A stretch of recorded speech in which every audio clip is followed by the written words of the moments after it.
Alunos e alunas, nerds e gamers, bem-vindos a mais uma aula da Academia de Nerds. Eu sou o Digão e eu só queria dizer que o meu Switch finalmente chegou e agora eu só quero poder jogar o meu Zeldinha. Eu sou o Kuro e, se tudo der certo, a gente não morre de calor quando a gente grava esse cast. Eu sou o Léo e eu não sou o Bola de Fogo, mas o calor tá de matar. E eu sou o Roxas e, inshallah, eu adoro o ouro e esse cast. Sentem nas suas cadeiras, preparem os cadernos, porque a aula já vai começar. E na aula de hoje, para combinar com esse calorzinho, a gente vai falar sobre as nossas fases de jogos marcantes que se passam no deserto. Ah, eu pensei que nós ia falar do clone. Ah, e a gente podia fazer um cast sobre o clone. Gente, que novela Mas, maravilhosa. Roxas, pirataria é crime. É verdade, Nossa temos que tomar cuidado. Gente, eu demorei um pouco pra entender. Mas antes da gente começar a aula de hoje, nós temos uma pergunta. A Natália Mazon mandou pra gente lá no Instagram. Pra quem que será que ela mandou isso aqui? Vamos deixar o Roxas responder essa. Roxas, na sua opinião, hein? Vai lá. A Capitu traiu o Bentinho? Acho que traiu. O quê? Você não lembra da Capitão, Léo? O Dom quê? Casmurro. Puta que pariu. Eu acho que traiu. Olha, eu infelizmente não vou afirmar, mas... Eu tenho um autoconhecimento disso, porque eu fiz uma peça de teatro no segundo colegial, terceiro, não me lembro. Então eu posso dizer com toda a certeza do mundo, mentira, porque eu não sei nada, que ela provavelmente traiu. Ou não. Nossa, Nunca gente, saberemos. ela não traiu, eu tenho certeza. Eu acho que ela não traiu. Eu acho que é mais aquela paranoia da pessoa, sabe? Fica aquele negócio Sim. na cabeça e vai fazendo a pessoa ficando mais transtornada a cada tempo. Só que, como é um livro e ele foi escrito exatamente pra te deixar com essa dúvida, eu acho difícil, eu acho que tem muitas interpretações, né? Sim, sim. Mas foi uma pergunta diferente. Sim, muito interessante, Nath. Obrigado. Obrigado. E assim, mande mais perguntas, né? A gente vai sempre tentar responder, né? Aqui na academia, como você viu, todo mundo ficou bem dividido, né? Eu e o Léo, a gente acha que não traiu, o Kuro e o Roxas já acham que ela traiu. Então, É porque a gente é mais paranoico. Nossa. Não. Ah, Mas, mentira, mas eu sou pessimista de carteirinha, assim, então... Mas eu tô em movimento, tá? Não tô parado, não. Eu não sei se vocês viram, mas ultimamente na internet tava rolando uma teoria de que o Bentinho é bissexual. não. Não. Eu achei bem interessante a teoria. Mas enfim, vamos voltar ao tem tema todo da aquele semana. rolo da época que ele vai lá parar no... Lá pra estudar. Esqueci o nome do negócio. Internato. Sim. Não, né? Nunca se sabe. Mas, vamos voltar tema, pra é nossa- tema para um próximo cast. Bom, vamos lá. Ao longo dos tempos, né, os jogos sempre tentam abordar novas temáticas, assim, para suas campanhas. Então é comum, jogos de plataforma, em jogos só de fases e tal, a gente ter alguns, não seria o certo dizer padrões, mas digamos que a gente tem alguns temas que eles acabam se repetindo muito, né, em vários tipos de jogos. No caso, por exemplo, de fases aquáticas, você tem quase todos os jogos de plataforma praticamente aderiam, né, à fase aquática. Só do Super Nintendo dá pra gente citar praticamente todos, né? E a fase no deserto, né, ela também acabou se popularizando bastante, né, principalmente ao longo das gerações.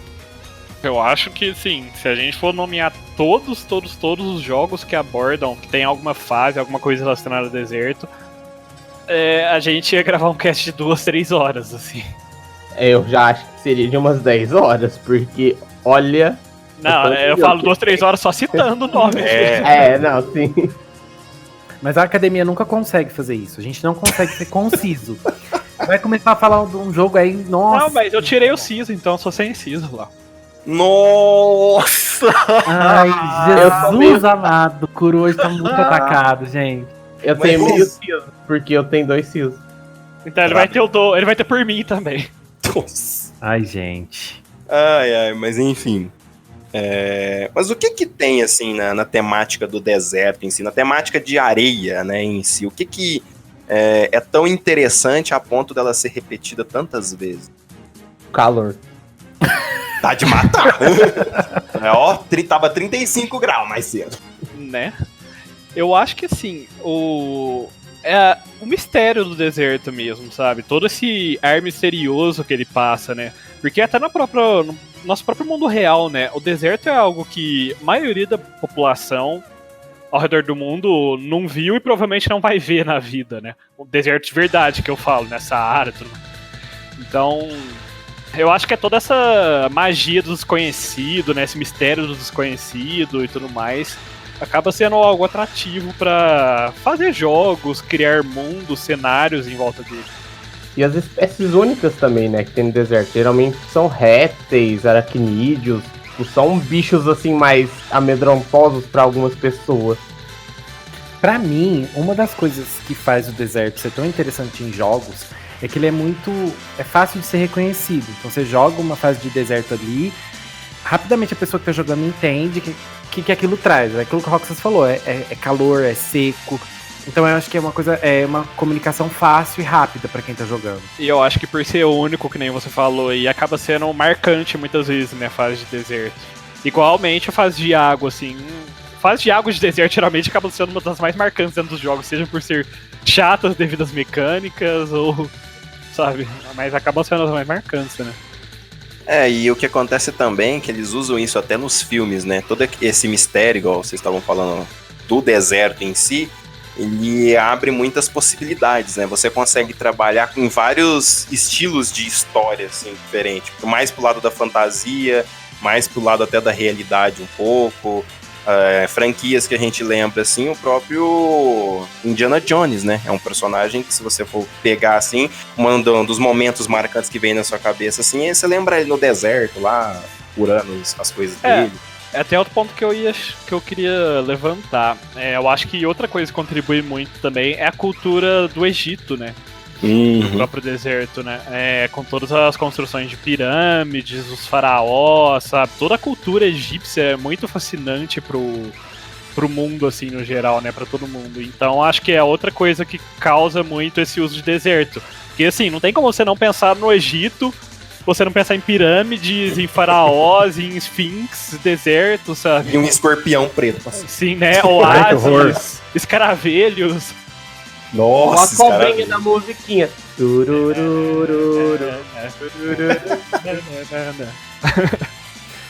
Tem bastante romance em deserto também, né? Se você for pensar na mídia em geral. Assim. Tem o Clone, né? Que alguém mencionou, não sei se foi o Rock. Melhor novela, tá? Melhor novela. E o Aladdin, né? Que é outro clássico aí que também se passa ali em vários momentos, se passa no deserto também. A gente tem o próprio... É verdade. Gente, vai ouvir nosso cast sobre Aladdin, que tá maravilhoso. Depois que eu vi esse aqui. Exatamente, termina esse primeiro. Sim, e a gente tem até as próprias contos, né, das Mil e Uma Noites também, que é árabe e tudo mais, da Sherazade.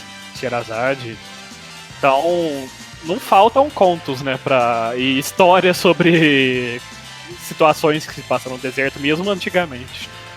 Aproveitando todo o momento romântico, Léo, fala uma diva pra gente do deserto. Nossa, Roxas, agora você me pegou.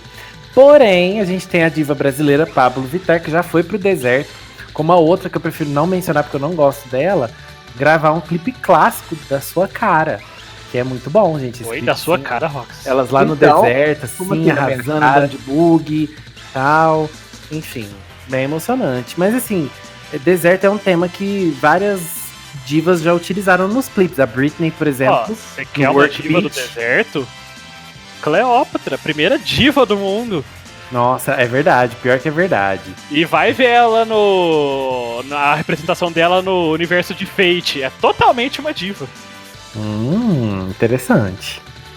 Tá, mas já que a gente vai falar de jogos, vamos partir lá do Super Nintendo, por exemplo.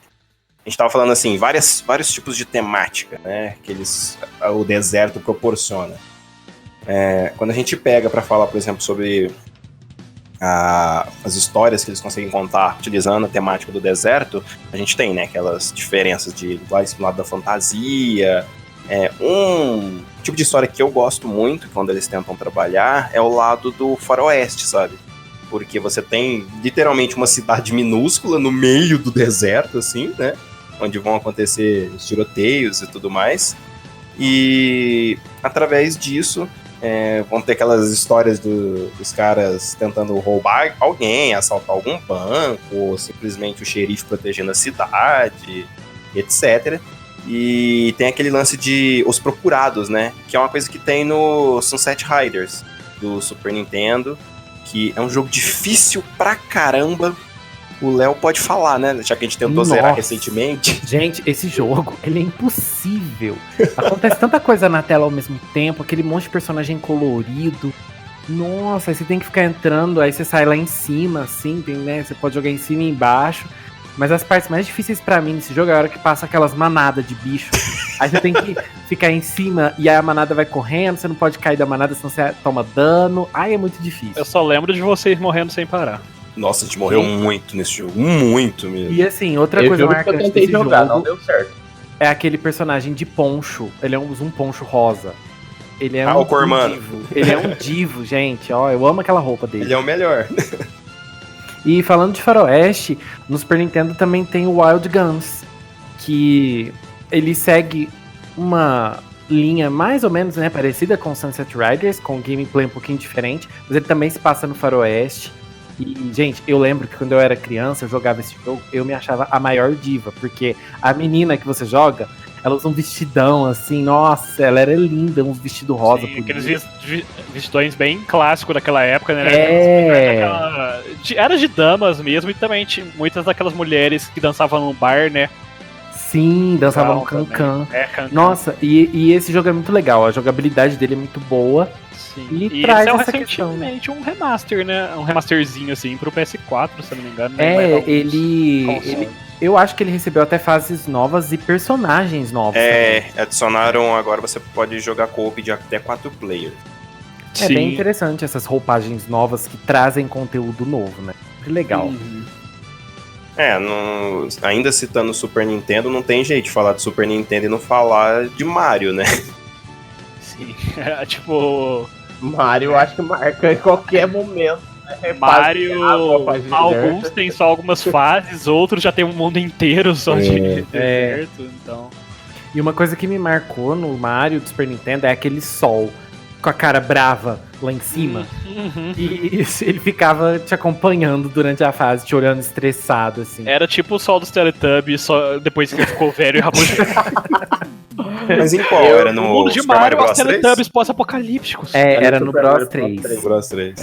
E uma coisa que me marca no Mario, outra coisa que me marca é aquele bichinho, que é Poké, eu acho, que é umas bolinhas assim, uma em cima da outra, que tem uns espinhozinhos. E ele tem várias fases do deserto também, inclusive até no Mario Kart, né? Depois, assim, ele continua aparecendo até hoje no Mario. Outro Mario também que tem fase de deserto legal é o Super Mario Bros 2, né? Que é as fases mais difíceis do jogo. Mano, aquele jogo é muito bizarro. Aquele jogo é impossível. Eu zerei ele uma vez na minha vida com state pra não falar que eu não zerei. E falando em perder, a gente tem o Aladdin, né? Nossa. Assim, obviamente o jogo se passa muito no deserto. Tem aquela fase da lava maldita que quando eu era pequena não passava nem ferrando. Nossa, a fase do tapete é horrível. Aliás, vocês se lembram que existe um canal da Twitch da Academia de Nerds? E vocês já zeraram o Aladdin nesse canal? Olha, eu passei vergonha porque eu peguei uma mão bugada com o boss. Nossa, é verdade! Roxas ficou 1 hora tentando zerar o negócio. Eu fiquei, mas gente, o que eu tô fazendo de errado? Não é possível. Aí eu descobri que a ROM tava bugada. Então, é uma oportunidade. Quem gosta de ver stream, pede pro pessoal da academia fazer stream lá no Academia de Nerds. Segue a gente lá na Twitch também. Quem sabe as streams não voltam um dia. Agora, o que não tá faltando agora é o jogo, né? Todo mundo tá tendo um joguinho novo aí, né? Né? Mas, ainda falando de Super Nintendo, como que chama o jogo do Mickey e do Donald? O jogo do Mickey e do Donald. Disney Magical Quest 3. Isso, é isso aí. Roxas salvando a noite. Cara, esse jogo é muito divertido. Acho que foi um dos jogos que eu mais aluguei, sabe, na minha infância. E eu já zerei ele umas umas 5 ou 6 vezes, mas cada vez que você zera, e se você zera jogando de dupla com outra pessoa, são momentos únicos, sabe? Porque você vai empacar em fases diferentes. E a fase de deserto é muito, muito legal, porque dependendo do trecho ali, com quem você estiver jogando, muda um pouquinho a estratégia que você vai usar pra fazer os negócios. Aquele jogo no geral, né? Muda um pouquinho a estratégia dependendo com que share que você tá jogando, ou o que você tem pra trabalhar ali na hora com ele. Eu acho que aquele jogo, se você levar em consideração que é de Super Nintendo e tudo mais, ele tinha um co-op, uma ideia de co-op muito legal, né? Porque era como se era uma experiência completamente diferente você jogar com o Donald e jogar com o Mickey. Sim, e eu sinto muita falta disso nos jogos atuais, sabe? Porque às vezes você pega um outro personagem pra jogar e tal, só que é a mesma coisa, sabe? Tem as mesmas roupinhas, nada é muito diferente. E no caso deles, dependendo até do boss que você ia enfrentar, era melhor você usar uma roupa diferente da que fosse conveniente para aquele momento. Tipo, diferente daquela que você ganhou naquele mapa. Isso! E você tinha que sacar isso, sabe? Você tá ali, talvez isso aqui fosse melhor. Por exemplo, o Donald, a primeira roupinha dele é aquele barril, né? Sim, tem fase que tem a roupinha mais apelona dele. Se você tá em fase com água, etc., você só pula assim, ele vai boiando. O Mickey já não, se você pular na água, você vai afundar, porque ele usa uma armadura e tal. Era muita atenção pra detalhe, né? Era muito, muito bom, cara. Esse jogo é muito bom. E ainda falando de jogo bom, puxando pra essa temática Disney, vale a pena considerar uma fase de deserto aquele castelo do Pateta e Mar? Olha, eu não sei se vale, porque o jogo se passa numa ilha, né? Ilha é cercada por água. Deserto é literalmente o contrário disso. Dá pra fazer uma gambiarra. Honrosa, né? Vamos deixar como dá pra fazer uma gambiarrinha ali. Não, mas falando de jogo de deserto, Final Fantasy V me deixa traumatizado quando você chega no deserto. Aparecem uns vermezinhos que te matam em um ataque, porque simplesmente o jogo te joga sem você ter o nível suficiente no deserto pra você pegar o monstro. Dá uma raiva, mas me dava uma raiva, porque tinha hora que você não conseguia fugir da batalha, porque o bicho atacava muito rápido. A única coisa que eu me lembro quando alguém fala de verme é daquele filme Ataque dos Vermes Malditos. Nossa, Digão. Então, mas o Roxas mencionou isso de deserto no Final Fantasy, e é uma coisa que aparece muito em vários Final Fantasy. Eu lembro do 4, o Final Fantasy 4, eu não joguei ele no SNES, eu joguei ele no DS depois, mas é dessa geração aí. A Square Enix, no geral, me deixa um pouco traumatizado com o deserto, porque eu chego em fase de deserto, eu já imagino que vai parecer aquele minhocão gigante, assim, que te engole, assim, uma bocada, sabe? E sempre, a dificuldade sempre dá uma subida, assim, quando você chega no deserto. Você sabe que não vai ser uma parte fácil. Aí fica difícil pra você achar lugar pra você curar, sabe? Save point é sempre difícil. Dá tudo errado. Pra não dizer quando você fica perdido, né, em alguns jogos nas fases. Sim. E ainda no SNES a gente tem o Bomberman 3, né, que ele tinha uma fase, um mundo, né, desértico ali, que tinha umas fases bem chatinhas, porque nela era outro jogo que dava um up, assim, na dificuldade. Porque tinha umas partes que metade dos cenários você tinha que entrar tipo umas areias movediças, que eram uns mini portal que te levavam pro outro lado do mapa, assim. E muitas vezes tinha uns bichos lá que atravessavam alguns quadrados. Era nesse mapa, né? Se não me engano, eles atravessavam alguns quadrados, faziam algumas coisinhas. Então, tipo, você tinha que tomar muito cuidado pra quando você ia atravessar pro outro lado do mapa, pra você não morrer.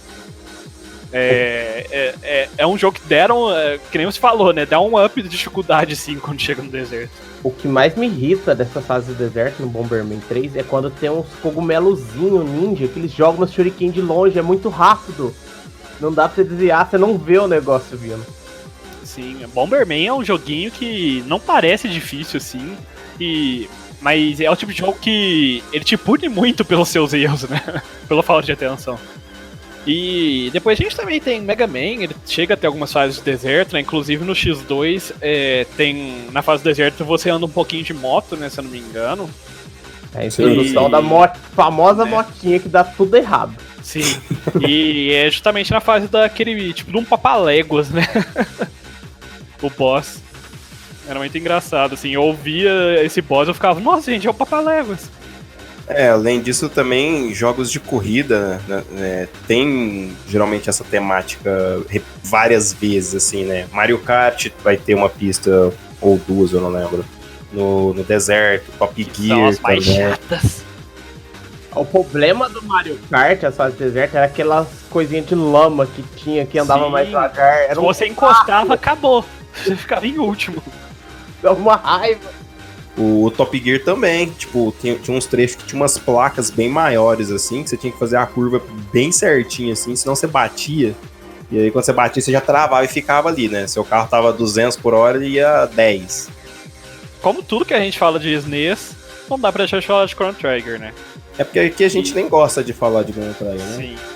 Chrono Trigger ele é muito icônico, porque ele tem algumas partes mais desérticas, assim, né? No mundo. E é muito legal, é até um spoiler pra quem nunca jogou. Mas, tipo, tem uma parte do mundo ali do jogo que é meio que um deserto, né? E tem uma side quest que, se eu bem me lembro, é até meio escondida, assim, meio obscura, como você pega ela. Que você pode deixar o robô, né? Que entra pra sua equipe no passado, centenas de anos no passado. E ele começa a reflorestar a área ali. E aí, quando você volta no futuro, centenas de anos depois, foi totalmente reflorestado a área inteira do mapa, assim, do cenário. E aí você encontra o robô lá já todo enferrujado, assim. Tipo, é uma cena até muito emocionante, assim, dentro do jogo. E eu acho que, assim, quando se fala de deserto, assim, é uma das coisas que mais me marcou na minha infância, assim, de jogos. Acaba sendo Chrono Trigger justamente por causa dessa... que tem toda essa parte mais emocionante, assim, da cena, sabe? Tocante. Cara, Chrono Trigger foi um jogo muito à frente da sua época, né? Sim, tipo, parece que todos os detalhes, tudo ali nos mínimos detalhes, eles já estavam assim, pensando, sabe? É um negócio muito, muito foda. E todo cast que a gente vai falar de temas de jogos, qualquer coisa que você vai falar, dá pra encaixar o Chrono Trigger em qualquer assunto que você for falar, porque ele tem alguma coisa marcante daquilo. E essa questão do deserto, assim, é bem interessante, né? Porque são discussões que são atuais, hoje em 2019, são muito atuais, inclusive, e já eram discutidas desde aquela época. Então, sim, são assuntos muito... É uma abordagem muito interessante, né, que o jogo traz. Hoje em dia a gente vive isso, né? Desmatamento, vários problemas, assim. E o jogo já, lá atrás, assim, já tentava trazer essa lição, né, de vida. É muito interessante. E de uma forma que, igual você falou, é uma forma que te deixa, te causa um impacto, né? Você vê aquilo e aquilo te incomoda, ou aquilo te serve de lição, passa 10 anos, a gente tá aqui com 7, 30, etc. anos. Chrono Trigger é lá de trás, você jogou, você tinha, sei lá, 8 anos, 6 anos, 10 anos, por aí. Quase 20 anos depois, sabe, você ainda tá lembrando disso, daqueles detalhes, daquelas coisas. Então, é um negócio muito significativo, sabe? Mas, continuando, né, eu acho que de Super Nintendo provavelmente ainda deve ter muito mais exemplos, assim, de jogos, mas não dá pra falar de todos, né? Tem o que a gente falou no começo, né? Se a gente for citar é todos muito, os É jogos. muita coisa, por exemplo, se for citar, dá pra citar a fase no Mortal Kombat Ultimate 3, lá que tem o Cyrex. N jogos de helicóptero que você salva os homens que eu nem lembro o nome. Desert Strike. Não é o Desert Strike, eu confirmei que não é esse. Tem um outro joguinho também, mas não vou lembrar o nome. Enfim, existem N jogos. Mas, seguindo aí para as próximas gerações, né? PS1 e só, né? Porque PS1 e o GBA, não. Sim, Nintendo 64 lá. Nintendo 64 também. Nintendo 64 a gente não tem. Eu não tive Nintendo 64, eu só joguei em locadora. Eu só sei 2 jogos do Nintendo 64 que tinha fase no deserto. 007. Não, eu nem joguei 007. Só vi as pessoas jogando. Mas é o Mario 64 e o Zelda Ocarina of Time. Sim, o Zelda e Mario, assim, eu acho que são jogos que sempre tentam adicionar umas fases bem variadas, assim, né? Algo mais aquático, desértico, sabe?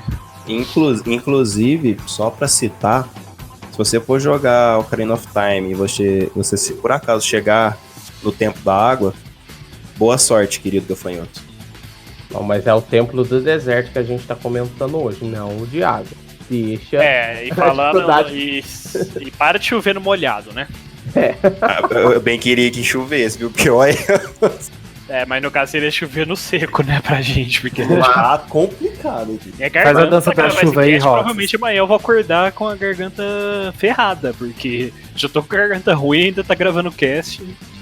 Mas já que o Digão quer puxar pra dificuldade, vamos puxar pro jogo que tem o boss mais difícil, ou ex mais difícil, né, porque hoje em dia a gente sabe combar nos jogos. Final Fantasy VII tem um boyzinho que chama Ruby Apple. Quem sofreu com isso? Play 1. Hoje em dia, a gente sabe que tem combinho de item, que você joga o item, desabilita os tentáculos dele, que não sei o que tem, mas na época... Era sofrido. Cadê as revistinhas explicando, então, naquelas épocas não tinha internet, né? A gente dependia de uma revistinha e das lendas lendárias que eram passadas de boca a boca, né? Então, você sempre tinha algum amigo que... Nossa, porque eu já ouvi falar de um amigo, de um primo, de um conhecido meu que era pra fazer isso. Então, nossa, na minha revistinha não tinha dica pra derrotar nem o Emerald, nem o Ruby Apple. Eles simplesmente falavam, olha, são os boss mais difíceis do jogo.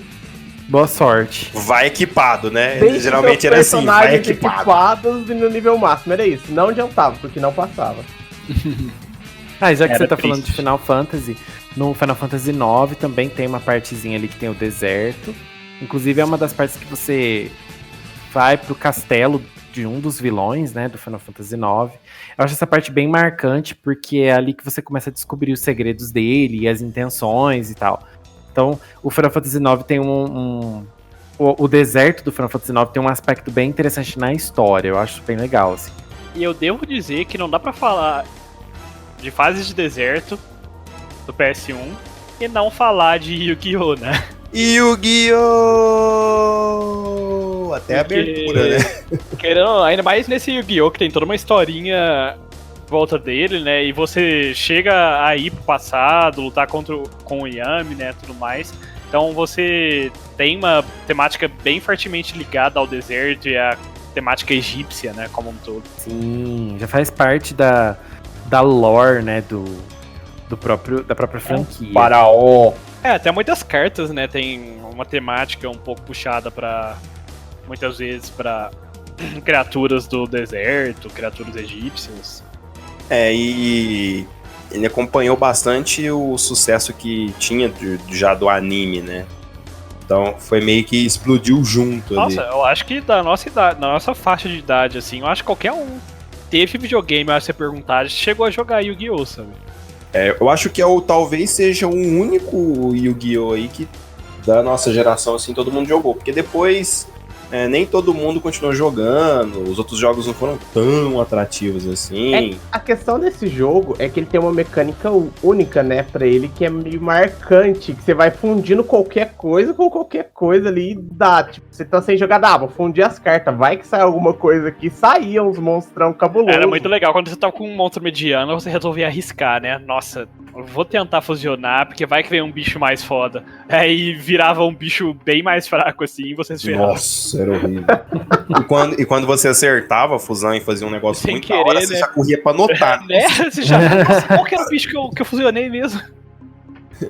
Era muito legal. O legal, eu acho que como ele não tinha esse tanto de regra de vai colocar não sei o que, tem que sacrificar aquele outro, não sei o que, só tinha mais aquele negócio de lua lá e um monstro muito forte tinha que sacrificar um outro ali. Regra, né? Era mais divertido de Eu vou confessar uma coisa desse jogo. Eu não sabia que na hora que você tá atacando ou sendo atacado, tem um botão, acho que é quadrado, não sei, que você aperta, mostra o modelo 3D dos monstros meio que atacando assim.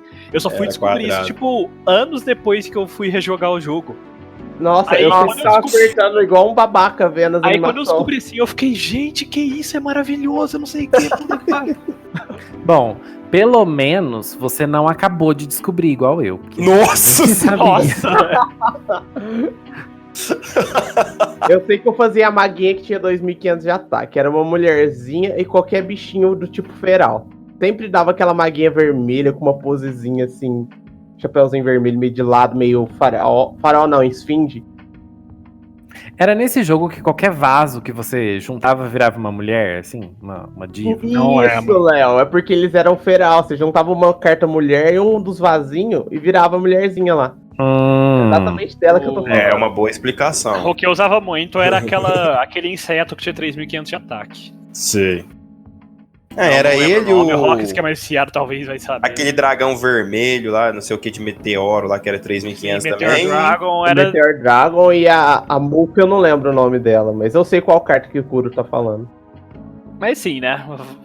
Vamos continuar prosseguindo, a nossa listinha. Como o PS1 ele é literalmente ele tem muitos RPGs e a gente aqui nem gostava, né, de jogar RPG na infância, né, e até hoje, ainda vai ficar faltando muito RPG pra mencionar, mas tem Legend of Mana, que tinha umas áreas de deserto e tinha mapas de deserto que você se...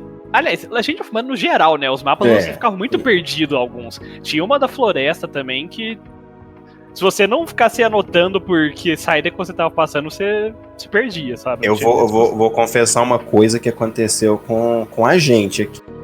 Nós estamos tentando zerar esse jogo juntos.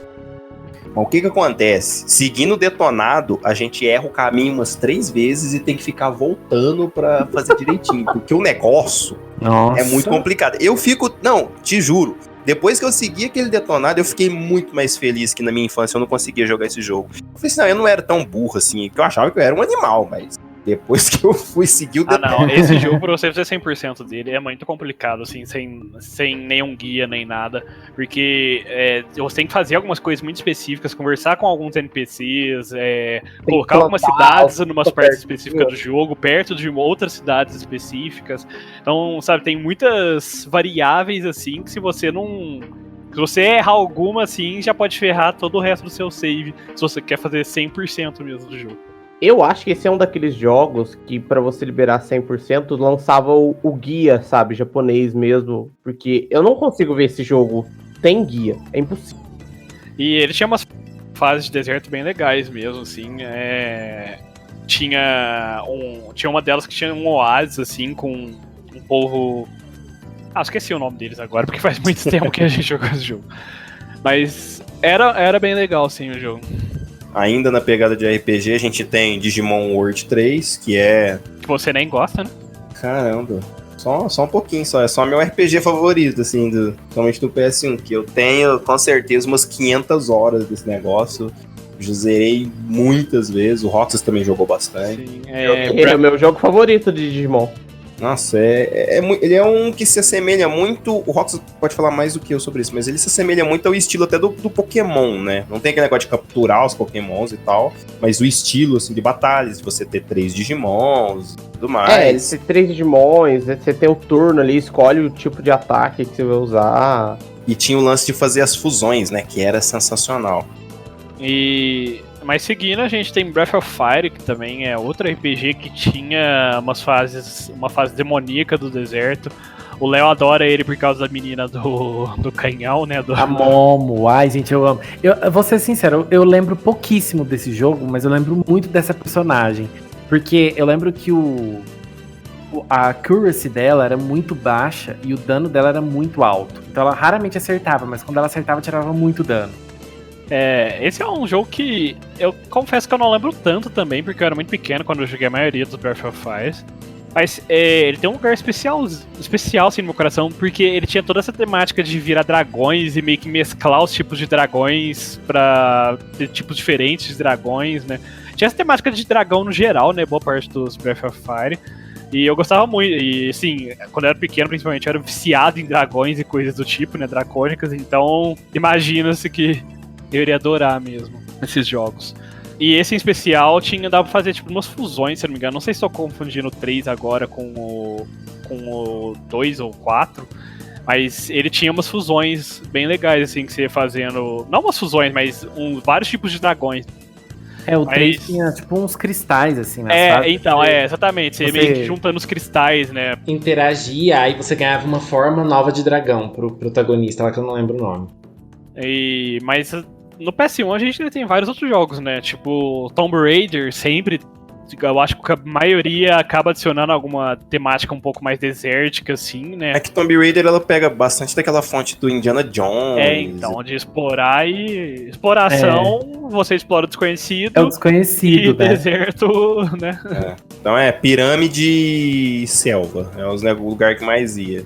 Tem Medal of Honor, que foi quando começou a ter um pouquinho desses FPS nos videogames, assim, a ter uma ascensão assim e tudo mais. Tem as suas fases ali no deserto e tal. Metal Slug tem várias fases, né? No deserto. Praticamente mundos no deserto. Crash, não dá pra não falar de Crash. Crash, a gente tem as melhores fases de deserto em joguinhos assim mais bobinhos. Tem Spyro também. Tem Nossa, Spyro, é verdade. Spyro eu tô até jogando o remake do PS4 e eu tô exatamente no mundo do deserto. Tem Croc, que a gente já mencionou na academia também, no podcast de músicas marcantes. E Só tem você jogou isso. Só eu joguei isso, mas é um jogo muito bom, recomendo. E escutem o podcast. Mas tem um jogo... merchan hoje, hein? Olha, tem um jogo marcante pra mim, que é um jogo que eles prometem que vão lançar um remake da Square, mas até hoje não saiu, que é Parasite Eve 2, que você joga praticamente o jogo inteiro no deserto. E sempre tem uns monstrões bizarros, é um jogo bem action RPG, assim, sabe? Muito bom, a trilha sonora do jogo é muito boa, e a história, né, do jogo. Você tem que acompanhar, claro, Deus do primeiro jogo, mas foi uma história que eu nunca vi outro jogo ter alguma temática parecida. Eu preciso compartilhar uma coisa sobre Parasite Eve. Eu não cheguei a jogar o 2, mas no primeiro eu amava, era um jogo incrível, assim. Mas tem uma parte do jogo que você tá num museu, e aí tem um esqueleto de um dinossauro. Aí você tá lá no museu, tá? E daí tem uma cutscene, assim, que o esqueleto de dinossauro é infectado, ele começa a mexer e começa a andar. Nesse momento, eu desliguei o jogo e nunca mais voltei. Eu fiquei com tanto medo, mas tanto medo desse dinossauro que eu nunca mais vi. Não sei como é que é a batalha contra ele. E nem quero saber, porque, me deu um medo, assim, tremendo. Nunca mais encostei no Parasite Eve. Que coisa. Que coisa, não? Revelações ou Léo. Mas aí a gente... Saindo um pouco do PS1, agora a gente já começa a aproximar na geração do PS2, DS, esses consoles assim, né, Xbox. A gente tem novamente, né, mais jogos de Final Fantasy com temática de deserto, porque Final Fantasy... Eu acho que JRPG... essa altura a gente já dá pra notar que RPG japonês, né, JRPGs, gostam muito de variar nessas temáticas, assim, de cenários e tal, e sempre tentam pegar uma beirinha ali pra adicionar um deserto, uma fase debaixo d'água, uma fase mais tropical, assim, sabe? Uma fase bem diferente do cenário normal, né? É porque isso também deve dar a sensação pro player, né, de que o mundo é maior ainda do que ele realmente é. Não pega também nisso? Porque você coloca um mundo aquático, por exemplo. Aí vem o deserto, aí vem a floresta, aí coisa ali. Por mais que às vezes o mapa não seja tamanho mesmo, a distância seja gigante, mas você ficar indo para áreas muito distantes uma da outra, dá aquela sensação de que você tá como se fosse um bagulho muito maior do que é, né? Você tá realmente no mundo inteiro, né? Tipo, no universo inteiro, né? Diferente. E o Final Fantasy X, tanto o 10 quanto o X-2, eles trabalham bastante esse conceito, porque nesse universo o deserto é o Bicanel Desert, e é onde vivem os Albed, e eles nem têm a mesma linguagem que o resto do mundo. Você vê que é realmente um lugar bem diferente, eles têm uma cultura totalmente diferente, a linguagem, você vai aprendendo a linguagem, né, conforme você vai capturando lá os livrinhos deles, aprendendo as lições, e aí você vai começando a entender o que eles falam. E uma coisa que me marcou muito no 10-2 é a batalha contra o Angra Mainyu, que é um dos bosses mais difíceis do 10-2, porque o 10-2 é um Final Fantasy bem fácil, assim. Mas ele tem sempre tem, né? Esses bosses bem mais complicadinhos. E o Angra Mainyu é um deles. Ele tem muito HP e ele fica se curando. Ele tem 2 tentáculos, assim, você tem que matar os tentáculos pra ele não ficar se curando. E é uma batalha que demora muito tempo. E é no deserto, né? No Bicanel Desert também. Então é bem marcante, assim, esse momento pra mim. Léo, Oi. quando você ia jogando Final Fantasy, o 10 e o 10-2, que os dois têm o dicionário dos Albed, você conseguia entender o que eles falavam antes de completar o dicionário? Ah, eu nunca tive paciência pra ficar aprendendo qual letra é qual. Não. Ah, Leonardo. Nunca tive paciência. Ah, Léo, era difícil, mas não era all bad. Nossa. Ai, parabéns. Parabéns. Às vezes a gente tem que se esforçar um pouquinho pra fazer umas piadas mais internacionalizadas. Né? Misericórdia. Enfim, continuando. No PS2, eu acho que o jogo com temática de deserto, praticamente quase que por inteiro, né? Assim, pra dizer, mas de areias e tal, que eu mais lembro no PS2 é a trilogia do Prince of Persia, porque, nossa, pra mim é um dos melhores jogos que eu já joguei na minha vida, assim, sabe? Sistemas de puzzle, a dificuldade e a ambientação, né? Porque tem todo aquele negócio de Deus do tempo lá, o negócio do tempo, que vai perseguindo ele ao longo da trilogia, o negócio de você voltar no tempo. Era um jogo muito completo, assim, sabe? Era muito divertido de jogar. Me deu um trabalho pra passar de um boss no terceiro jogo. Nossa, quando eu passei, eu fiquei pulando, que eu até esqueci de salvar. Depois me deu uma dor na consciência, que é o enfrentar os irmãos touros. Então, é uma trilogia que eu gosto muito. E eu lembro também de God of War, né? Que já até mencionei aqui, é uma das franquias que eu mais gosto de jogar. E tem assim, dá pra considerar mais partes, mas ele tem uma fase específica que você entra no deserto lá pra você abrir uma porta e tal. É que assim, a essa altura, né, o Papai Kratos, assim, ele já passou por boa parte das mitologias. Ele já então ele já passou por alguns desertos na vida. Se eu não me engano, é no God of War 2, né, que ele vai num deserto, sobe num gigante pra pegar a caixa de Pandora. É no 1. É exatamente esse trecho que eu tô citando. E nessa geração no PS2 a gente tem vários outros jogos, né? Um que eu lembro bastante, porque foi meu primeiro jogo da série, assim, da franquia, foi o Tales of the Abyss. Ele é um jogo que é estilo esses Final Fantasy X, né, e do Chrono Trigger, assim, que você acaba pegando meio que uma navezinha no jogo e você vai viajando pelo mundo, né, pelo cenário. E ele tem umas áreas desérticas ali no jogo, tem inclusive uma parte ali, uma quest, uma subquest ali no jogo, que se você não fizer ela na parte, na hora que você tá lá no deserto, mais ou menos, depois que você passa dela assim mais pra frente, você não consegue voltar pra fazer ela mais. Me deu um ódio, porque eu não sabia disso. Aí quando eu tava no final do jogo, antes de ir pro último boss, eu falei, nossa, deixa eu fazer todas as side quests do jogo, né? Porque ganhei umas coisinhas a mais, né? Umas armas, roupinha e tudo mais. Aí eu fui ver, eu não podia mais fazer essa quest, porque eu não tinha mais essa cidade que dava pra fazer nesse jogo. Então eu acho que é traumatizante pra mim a fase de deserto nesse jogo exatamente por causa disso. E ainda no PS2 a gente tem outros jogos como Wild Arms, o 5, ele passa boa parte dele no deserto também. É um jogo que eu nunca consegui terminar de jogar porque meu CD deu problema na época, mas era um jogo bem legal, eles passavam num mundo mais faroeste, um pouco mais tecnológico assim, mas era um mundo meio de faroeste também, e era um RPG meio puxado pro faroeste. E era muito legal assim a temática, porque é basicamente um RPG meio que de faroeste com uma tecnologia em alguns pontos um pouco mais avançada ou mais velha, assim. E os chares, assim, diferentes da maioria dos RPGs comuns, assim, que era espada, magia e tudo mais, era meio que mais realmente armas, né, revólver e tudo mais, e magia, assim, no geral. Então era uma temática um pouquinho diferente, sabe? Era bem divertido. Tem um jogo no PS2 do Sonic Corrida, né, que o Digão até me lembrou mais cedo, chama Sonic Riders. Tem o último mundo dele, se passa no deserto, né? E eles vão trazer a Babilônia de volta. E é muito legal pra temática do jogo, assim, porque tipo, do nada eles falam, não, porque a gente vai voltar, vai trazer a Babilônia de volta, e se descobre que eles vão voltar no tempo. De onde surgiu essa ideia? E tem Shadow of the Colossus também, que dá até para fazer uma reflexão. Como a missão, né, no jogo ela é uma coisa muito solitária, né? Você tem que matar os colossos e tudo mais. Em certos momentos não tem, até você chegar ao colosso, não tem nem trilha sonora. Aquela sensação de você estar solitário, só você, a sua égua e mais nada.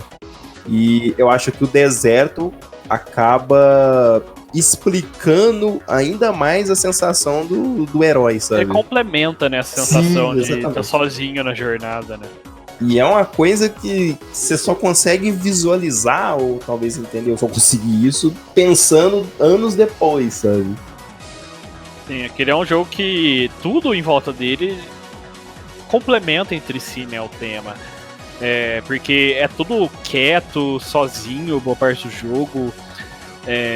Ou muitas vezes você até não entende por que o próprio personagem, né, tá fazendo a missão dele, né?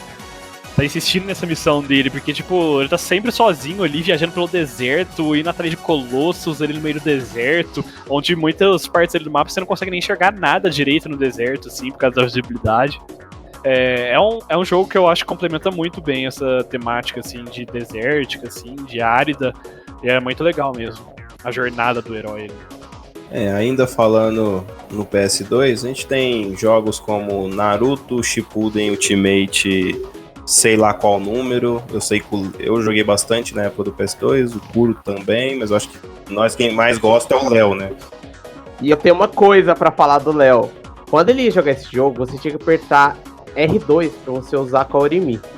E simplesmente o Léo largava um lado do controle pra ficar apertando R2 mais rápido. Era muito engraçado. Sim, eu tinha mesmo, porque eu tinha dificuldade de apertar assim com a mão. Aí eu tinha que usar a outra mão pra apertar. Mas eu preciso compartilhar uma coisa com vocês. Acho que o Roxa sabe sobre esse jogo. Eu já ganhei um campeonato dele em um evento de Olha, só temos um pro player entre já ganhei nós. um campeonato com a Ino. Eu lembro que eu escolhi ela, e aí, depois quando a gente voltou nesse mesmo evento, no ano seguinte, ou na próxima edição, não lembro, a Ino tava banida, não podia escolher a Ino.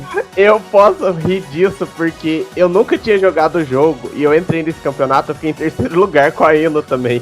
E eu nunca tinha jogado o jogo. Ela falou, não, pega ela, aperta triângulo e usa Kaorimi. Só faz isso. Não é bem triângulo que você tinha que apertar, tá? Era outra coisa, mas tudo bem. Então tá, né? A gente tem também... eu vou mencionar e o Roxas fala, porque, né? Tem Kingdom Hearts, né? Então, né? Kingdom Hearts é uma coisa... Na verdade, eu roubei com esse título. A gente tava entrando numa discussão, né? Porque tem mundos de deserto, como o Rei Leão e Aladdin dentro de Kingdom Hearts. Mas a gente tá pensando, mas o que é principal? Aí a gente lembrou que no Birth by Sleep existe uma temática de deserto que é um mundo principal de Kingdom Hearts. Que é onde ocorreu a Keyblade War, é onde os personagens sempre se reencontram. Então ele tem uma importância, assim, pro jogo como um todo, né? Tipo, é um cenário inteiro desértico, assim, na história atual que a gente conhece, assim, hoje em dia, de Kingdom Hearts. E é um cenário muito importante ali pra história, assim, que nem o Rox falou, os personagens se reencontram muito ali. Então, é até interessante, porque, tipo, é um cenário desértico, assim, que não tem nada hoje em dia nele, só um monte de Keyblade, assim, espalhado pelo chão. Mas ele tem uma importância muito grande pra história do jogo.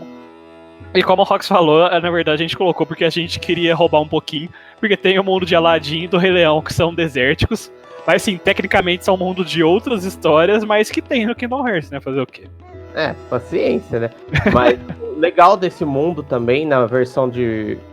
a versão remake... Remake não, fugiu o nome. É aquelas versões Plus que saem dos jogos, que só sai... Como esse Kingdom Hearts veio pra cá, não teve essa versão aqui. Nesse mundo tem um boss especial que você enfrenta ele, que é considerado pelos jogadores o segundo boss mais difícil da série Kingdom Hearts. Que é o Vanitas, numa forma white, sabe? Ele tem armadura meio branca, com preto, e é muito difícil. Eu tentei jogar, é impossível o Kingdom Hearts, no geral, ele tem uns boss, assim, extras depois que você zera, muito difíceis, assim, né, no geral. E esse específico é muito, muito, muito difícil. Eu acho que tem outro em fase de deserto também, que é muito difícil também. É um dos mais difíceis que eu lutei no Kingdom Hearts. Mas eu não posso falar. É nesse cenário desértico, mas eu não posso falar, porque seria muito eu ia spoiler. comentar. Nossa. Só um comentário sobre boss de Kingdom Hearts. Gente, quando eu tava jogando Birth by Sleep, eu lembro que quando eu tava jogando com a Aqua, eu sofri muito pra passar desse boss, nesse deserto aí, que é aquele cara que atira, fica atirando assim. Não lembro o nome dele. Gente do céu, até eu aprender que eu tinha que defender do tiro dele, pro tiro dele retornar pra ele assim, ó. Nossa senhora, que demora. Mas a que eu mais sofri foi a do Terra. Que você luta contra um cara lá que derruba uns meteoros, assim. Daí chegava num ponto que eu não conseguia escapar dos meteoros. Ai, que nervo, meu Deus do céu. Sabe o que é mais engraçado? O Léo não lembra os nomes dos personagens, então o spoiler não funciona. Né? Eu estava tentando evitar de falar de certas cenas por causa de spoilers, mas como o Léo não sabe, ele já citou, então. Por isso mesmo. Ai, gente, eu falei spoiler? Eu não falei spoiler. Eu não sei de nada, eu não Não, jogo. gente, não, ó, peraí. Essa parte vocês cortam, pra vocês não entenderem errado. Não é a luta contra o Terra, é a luta que você joga de terra. Tá ajudando muito, né? Não, aí porque Cada não vez é mais spoiler. Tipo assim, cada um você joga com os 3, não é? Aí você chega no final, tipo, o boss final do Terra que eu tô falando, não contra o Terra. Tem terra molhada. Aí, Léo. Só queria dizer Ai, pros alunos que eu não sei. tenho nada a ver com isso. Eu nem joguei Kingdom Hearts, nem sei nada da história, ó. É o Léo que tá dando spoiler pra Ai, gente, eu não lembro o nome das pessoas. O Terra não é o... sim, é eles. Léo, vamos mudar de jogo antes que você dê spoilers reais. Vamos aí. falar de Valkyrie Profile 2. Que por mais que o pessoal tenha uma crítica muito grande, né? Porque ele é bem diferente do clássico do PS1. Eu gosto bastante dele. Ele tem uma jogabilidade até que me lembra bem o primeiro, assim. Tem algumas mudanças e tal. Não é um jogo sensacional, né? Sensacional show. Né, mas é um jogo muito divertido, né? Muito Nossa, bom. não, eu gostei muito dele quando eu joguei, assim, na época que ele saiu, que eu joguei, eu gostei bastante. Tá certo que, assim, meu senso crítico na época era muito menor. E a gente é mais novo, não entende tanta história e tudo mais. Ele sofreu mais daquela nostalgia, sabe? Eu acho que a galera meio que negativou, assim, tudo. Mas foi mais naquele lance do querendo a nostalgia de como era exatamente o clássico. Isso acaba prejudicando, né? Inclusive, eu descobri esse tempos atrás que eu tinha um CD de Valkyrie Profile aqui, guardado aqui em casa ainda. Eu achei que eu já tivesse perdido, meus pais já tivessem jogado fora aqui na minha casa os meus CDs antigos, minhas coisas antigas. Eu estava fazendo uma limpeza, assim, aqui das minhas coisas e descobri que tinha um CD guardado de Valkyrie Profile 2. E ele já não te pertence mais. Sim, eu entreguei ele pra você, eu nem lembro quem Porque Olha, eu já não tenho mais um PS2 pra Esse usar. jogo, eu só lembro que eu chegava num certo ponto. Era bem no começo do jogo, eu jogava umas 2 horas no máximo. Porque eu não sabia ler inglês na época e eu travava de uma forma que eu não passava. Eu desistia do jogo. Toda vez eu fazia a mesma coisa. Ah, meu filho, mas olha, isso aí é igual jogar Digimon World 3. Pra fazer a quest do Vimon, olha... Não, a quest do Vimon, pelo amor de Deus. Mas foi tempo, hein? Pra eu descobrir que estava brincando de pique-esconde. Ó, bravo. Jogos que tem temática de deserto no PS2. Roxas. Como é que chama aquele jogo do maluquinho que fica dando soco? Ah, eu não sei o nome dele. Não, nessa na época eu não tinha. É alguma coisa God alguma coisa. God Hand. Ah, você quer falar daquele jogo maravilhoso de comédia, porque não tem nada de que é difícil para caramba. Aquele jogo é uma comédia pura, é um jogo difícil. E o legal do jogo é que você tem que montar o seu set de habilidades, né? Você monta como que ele dá soco, se ele dá um soco mais longe, mais perto, é um jogo fantástico. E ele se passa num deserto até você encontrar o bossão lá, o demonhão. É muito bom aquele jogo. eu recomendo que qualquer aluninho que estiver assistindo esse jogo, procure ele no YouTube. Assim, se for jogar, já vai na tranquilidade, viu? Toma um suquinho de maracujá. Vem tranquilo. Vai tranquilo, Afoba. tranquilo. Afoba. Não vai nervoso, porque, olha, que lá passa raiva. Mas, vamos para a próxima geração? Porque se a gente ficar falando todos os joguinhos de cada geração, a gente vai ficar 3 horas aqui conversando. Bom, trocando de geração, PS3, pra mim, o jogo que mais vai me lembrar de deserto é o Uncharted 3, principalmente por causa daquela cena do Nathan Drake caindo do avião, né? Pegando lá um negócio pra pegar um paraquedas lá na caixa, aquela cena super provável de acontecer na realidade, mas só que não. Uncharted entra naquela coisa que a gente falou desde o começo, né? Esses jogos com uma temática bem Indiana Jones, assim, exploração, sempre vai ter pelo menos alguma partezinha, alguma coisinha no deserto, com coisas egípcias, né? Relíquias egípcias aí. Então... E no caso desse jogo, ainda tem aquele lance de que ele tá procurando uma cidade de areia, né? Então... Esse jogo é tudo errado, principalmente essa parte que ele encontra. Esse jogo é muito ruim, gente. E daí nessa geração a gente tem um jogo que é basicamente inteiro no deserto, né? Que é o Journey, né? Que ele ganhou muitos prêmios na época, porque era um jogo muito simples, mas com uma história, assim, uma temática muito bonita, assim, muito agradável de jogar, né? Muito acolhedora, assim, no seu próprio jeito, né? Eu acho que ele entra naquilo que a gente falou de Shadow of the Colossus. Parece que tudo tem um significado ali muito grande. É um jogo muito bonito, né, de se jogar. Ele tem uma trilha sonora também maravilhosa. O visual dele é simples, mas funciona muito bem. E não tem fala, mas mesmo assim tudo funciona. Nossa, é lindo. É lindo. Sim, e aí também a gente tem o primeiro Red Dead Redemption já nessa época também. Que eu, sinceramente, nunca fui tão fã, mas eu sei que muita gente adora esse jogo. Ele tem uma temática meio faroeste, né, e tudo mais. Não chega a ser deserto mesmo, muitas vezes, mas tem essa temática um pouco mais árida aí, esses lugares um pouco mais áridos, um clima bem mais seco, né, bem... realmente um pouco desértico, assim, no geral. Ele foi o jogo que serviu de base pro GTA V, né? Então só daí já dá pra tirar muita coisa. E mais a temática. Ele fez muito sucesso, o povo pediu o segundo por muitos anos, até que entregaram no ano passado finalmente, né? Mas é outro jogo, assim, que tem o deserto tem uma...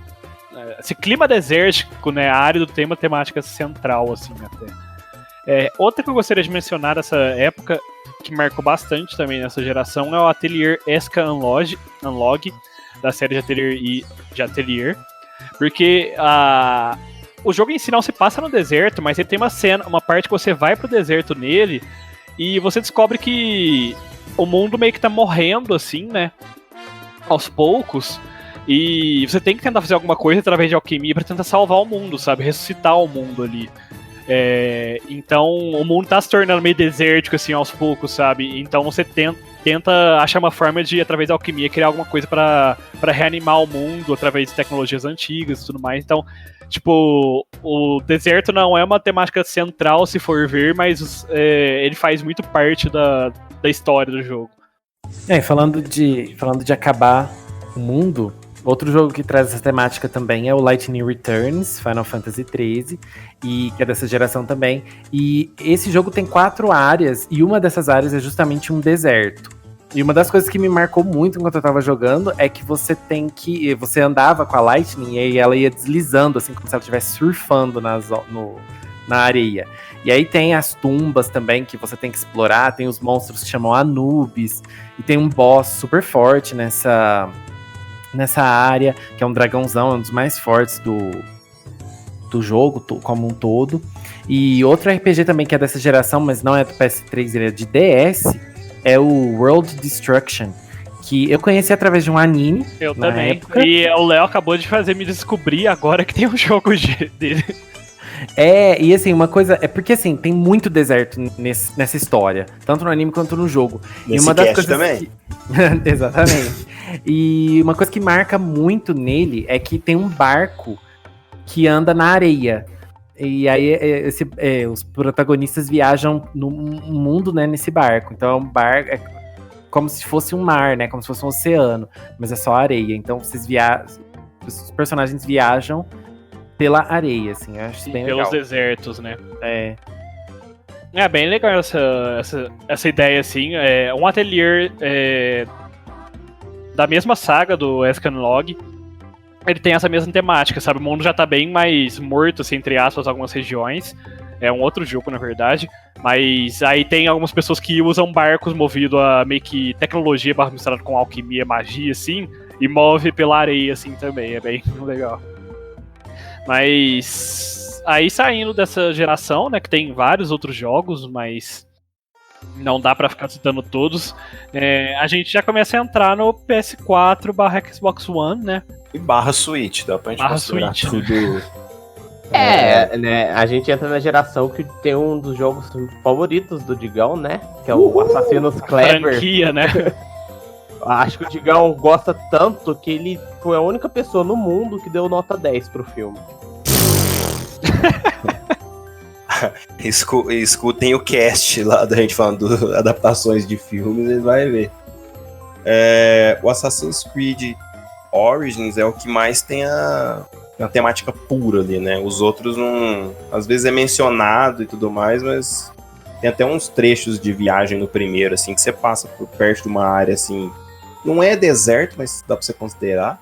Que o primeiro passa ali perto numa parte mais árabe ali e tal. Então, tipo, não é deserto em si, mas muitas vezes, mas tem uma forte ligação, né, ainda. Agora no Origins você joga praticamente no deserto, né? Então muda tudo. Apesar de eu não achar que ele seja um jogo tão fenomenal quanto todo mundo fala, né? Mas a temática, o lugar, a ambientação é muito boa. Principalmente você chega até a encontrar figuras conhecidas da época, né? Cleópatra, César. Participa da história. Então é um jogo bem legal, assim, pela temática mais puxada pra história.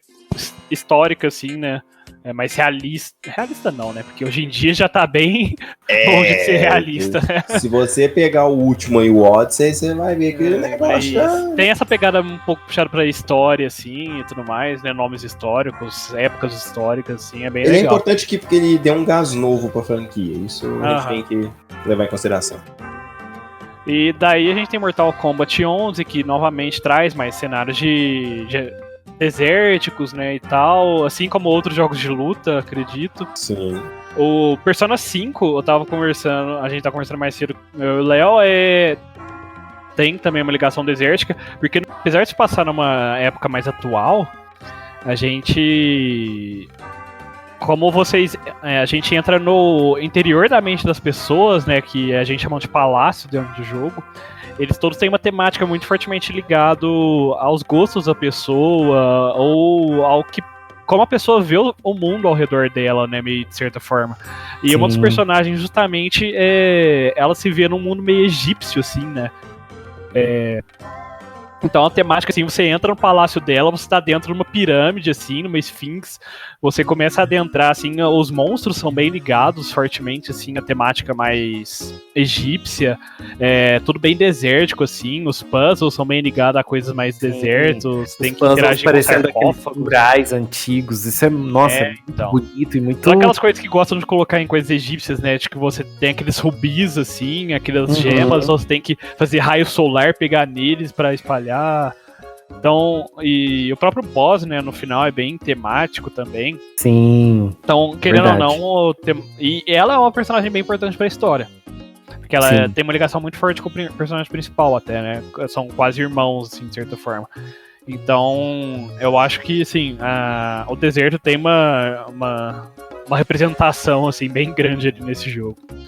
E a gente acaba tendo também Nier Automata, né, que tem umas partes, assim, desérticas também, que, querendo ou não, o mundo é bem pós-apocalíptico, né? Então, sempre ocorre essa desertificação do mundo, né? Desses cenários pós-apocalípticos, né? O deserto começa a se espalhar, então é outro jogo que tem uma parte, assim, desértica, tem uma certa relevância pra história em alguns momentos também, não é só coisinha à toa.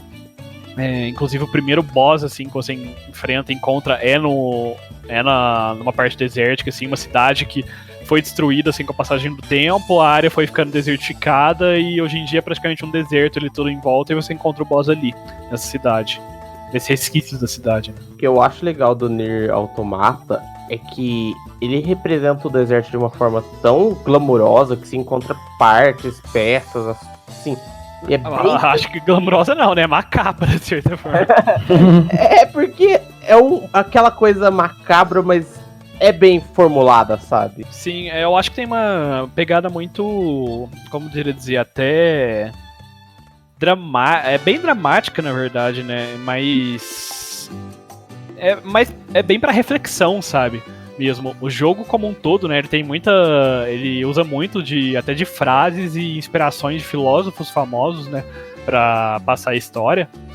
Então, a parte desértica, ela tem um simbolismo também, né? Desse mundo pós-apocalíptico, tudo destruído, tudo ficando desértico. Então, ele tem uma pegada muito forte, tanto literalmente, né, com a própria parte de deserto, quanto figurativamente, né? O mundo se tornou desértico, né? Não tem mais pessoas, as criaturas quase não existem mais.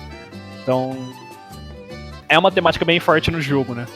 E já que o Roxas falou de glamour, tem um jogo que se passa assim bastante no deserto que é mais glamuroso, que é aquele Shantae. Eu não sei pronunciar o nome dele, Shantae, sei lá. Eu acho que é Shantae mesmo. Shantae, né? Que é aquela odalisca.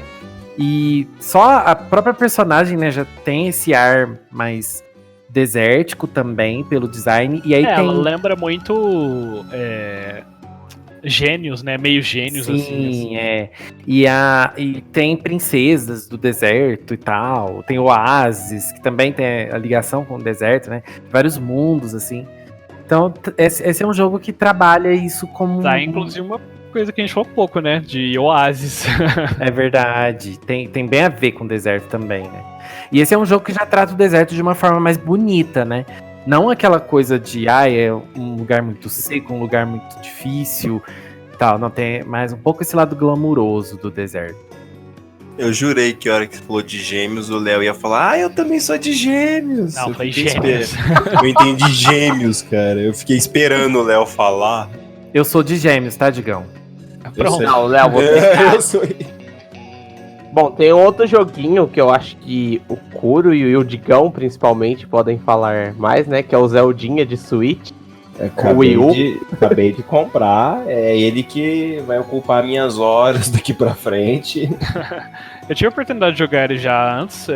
Eu acho que eu sou o único que jogou ele inteiro aqui, por enquanto. Até daqui a uns dias, quando o Digão já tiver devorado o jogo, né? Mas ele é um jogo também, ele tem uma área inteira só pelo deserto, onde fica o povo do Gerudo, né, que são aquelas mulheres bem mais altas, morenas mesmo, fortes, assim, geralmente bem musculosas. É um povo só de mulheres, assim, tem toda uma cultura em volta, assim, do deserto, né, que os povos de Gerudo são só mulheres, é proibir a entrada de homens, inclusive, até pra entrar, assim, lá nesse reino, porque o Link, ele tá numa missão, né, ele precisa falar com a rainha ali, ele tem que se disfarçar e tal pra conseguir entrar. Então, ele tem uma ligação bem forte porque o jogo gira em torno de algo que aconteceu anteriormente. Tem 4 personagens muito fortes, né, que eram guerreiros lendários, e um deles era justamente uma guerreira que era dessa tribo, né. Então, que é a Urbosa. Então tem todo uma parte, assim, do jogo, assim, eu acho que diriam um sexto, assim, do jogo, mais ou menos, se passa basicamente em quests ali, sabe? Estou ansioso para me divertir. E bota diversão, porque se você for fazer tudo que tem pra fazer nesse jogo, ó, menino, só dos templos lá pra recapturar, pra pegar, você tem que passar, são 120? Não lembro, era alguma coisa do tipo. Ah, é? Que bom, adoro isso. E cada um tem um puzzle diferente. Assim, alguns puzzles são bem parecidos uns entre os outros, né? Mas, sim, tem muitos puzzles diferentes, assim, então são muitas horas aí se você for pegar todos. A Switch vai estar lá. Bom, e a gente mencionou vários jogos de várias gerações, mas tem muitos jogos de computador que trazem o deserto como tema de fases, mapas. É bom lembrar, né, tipo assim, na plataforma de PC, tem um gênero de jogo que é muito comum essa diversidade, que são os MMORPGs. Porque como geralmente os MMOs são vários mapas, né, pra ter é o mundo inteiro, né, o RPG, então ele sempre acaba tendo um mapa então, dedicado ao deserto. Não dá pra citar, tipo, todos, porque praticamente todo MMO vai ter uma área de coisa. Então tem Ragnarok... Assim, ó, só vou dizer que Ragnarok é muito importante de citar por causa de Mohawk, né? Mohawk Mohawk, a hora que foi destruído, foi a coisa mais marcante do jogo até hoje. Não, de longe até hoje, porque foi um acontecimento muito grande, assim, dentro de um MMORPG, né?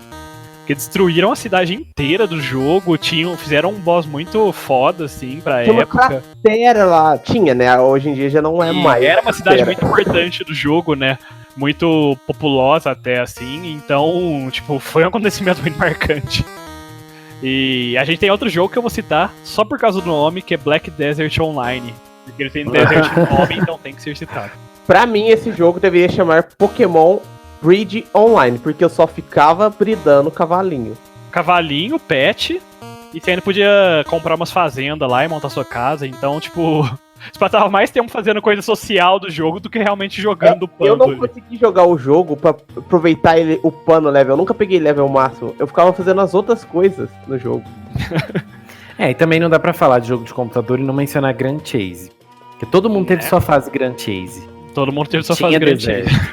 Tinha deserto Grand Chase. E o legal do deserto foi que ele trouxe mudanças, né? Ele aumentou o level máximo do jogo, porque não, acho que era até level 80 ou 75, aí ele trouxe level depois de tantos anos. E mudou completamente o jogo, né? Porque os personagens que eram fracos ficaram fortes. Sim, e como eu citei no começo, quando a gente tava falando de PC, tem Counter-Strike, que clássico, The Dust e The Inferno são fases meio desérticas, assim, bem áridas, né, assim. Então... E eu acho que todo mundo aqui também, assim como todo mundo tem sua fase Grand Chase, todo mundo tem sua fase de Lan House e Counter-Strike. Sim. Hoje em dia PC jogando na Steam, então não dá pra não citar Counter-Strike, né? Tem Age of Empires. Nossa, é mesmo, Age of Empires e Age of Mythology tinha algumas fases de deserto, né? Algumas? Mythology principalmente tinham várias, né? A gente tem diversos jogos, né? Tipo, League of Legends tem coisas relacionadas ao deserto, Diablo 2, Minecraft. Né? Até PUBG tem um mapa meio desértico hoje em dia, né? Então, assim, eu acho que essa altura a gente consegue ver que, tipo, o que não falta são jogos que tem essa temática meio de desértica, meio desse clima mais árido, meio caliente. Enfim, é um tema que é muito repetido, né? E é igual a gente abordou lá no começo, né? Esse lance do mistério e das grandes possibilidades para trazer histórias diferentes, no caso de jogos mais para videogame, no caso de MMO para expandir o mundo, né? Então, a gente acaba tendo essa repetição muito grande, né? Em vários estilos de jogos. E depois de toda essa discussão, a gente quer saber de você, ouvinte, qual é a fase ou o mapa marcante de deserto pra você? Manda aí pra gente, entra lá no nosso Instagram, segue a gente lá e manda uma mensagem, manda um e-mail falando que te marcou nessa temática desértica.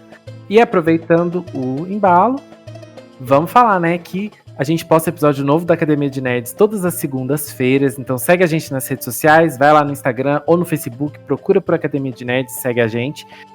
A gente posta episódios sempre no SoundCloud e de lá ele vai para outras plataformas, né, como o Spotify, o Google Podcasts, o Castbox.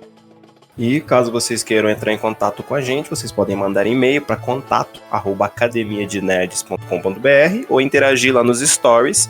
E vocês podem responder pra gente também, afinal de contas, o que vocês acham? O Capitu traiu o Bentinho ou não? Fica a dúvida, Não, talvez a gente responda ela no próximo cast. Por hoje é só, pessoal. Classe dispensada. Eu quero jogar Zeldinha antes de dormir. Só quero falar que o melhor certo da Alice. Só gostaria de dizer que eu quero terminar de ler meu livro Deus do Labirinto antes de dormir.